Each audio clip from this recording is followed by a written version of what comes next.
What are we doing today? Well, I've been doing this project for a number of days now, and it's all part of like the third phase of what I did with a grant that I received from the American Farmland Trust.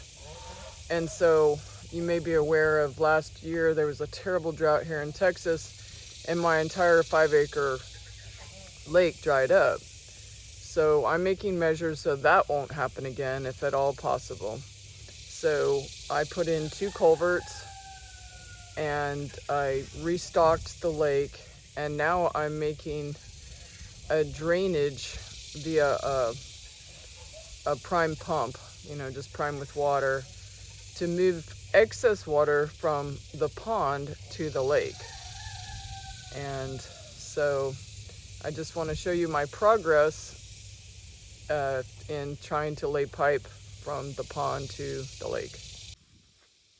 As you can see, this pond fills up right up to the top of the levee, and if we get too much rain, it goes down that levee and creates problems down there where I've had to add a lot of dirt to keep the erosion and fill in this levee, because it basically breaks the dam.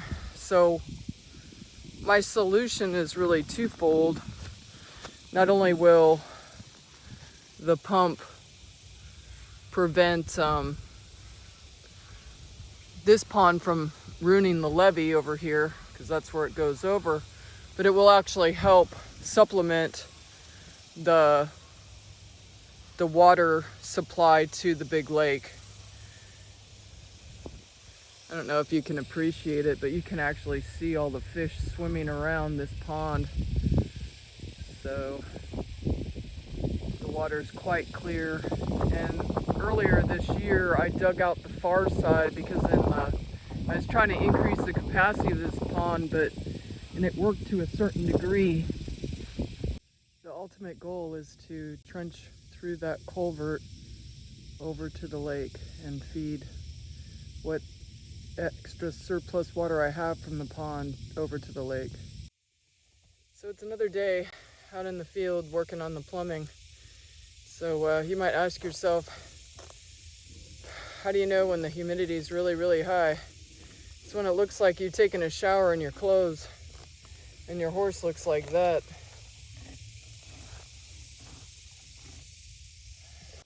So this is part of the pump, and right here is a one-way valve that goes into the pond itself and prevents water from losing prime. And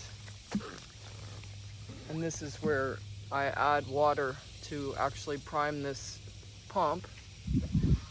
And then on this side you'll see these flexible hose clamps, and that's so that it will hug the levee of the pond.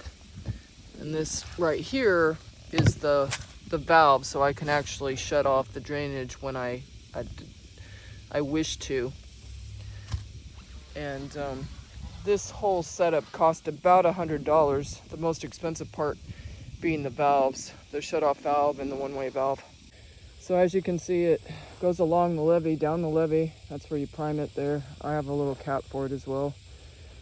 And then I think that I'm going to extend this out one more, so I'll uncouple this rubber clamp and add another white pipe down here. So that's where I'll be connecting it, where it'll see. I didn't want to mess up the integrity of the levee at all, and so I'll just run it above ground here to where it meets the ground where I just showed you, and then take it all the way over there, back past the drip barn and to the lake. So I'm pretty happy with the clean out. I got it more or less devoid of extra chunks of dirt. So now I'm gonna go ahead and glue it together.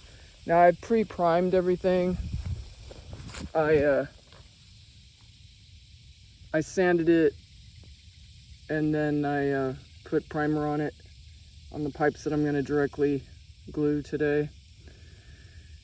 So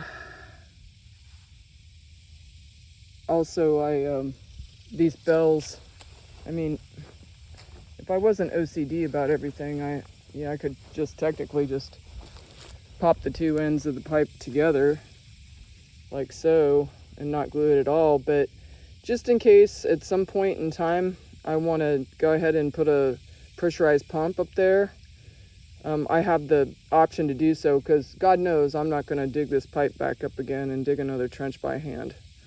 So that's what we're doing today. One thing that I wanted to mention is, even though I probably won't be using the whole size of this larger cement glue, because it's in a bigger container, the dauber's longer, and these bells are pretty long. I'd say a couple of inches at least, and the smaller daubers that you have on the smaller containers aren't barely reach. So just to make it easy, I have a larger, longer dauber. So in this case, size does matter.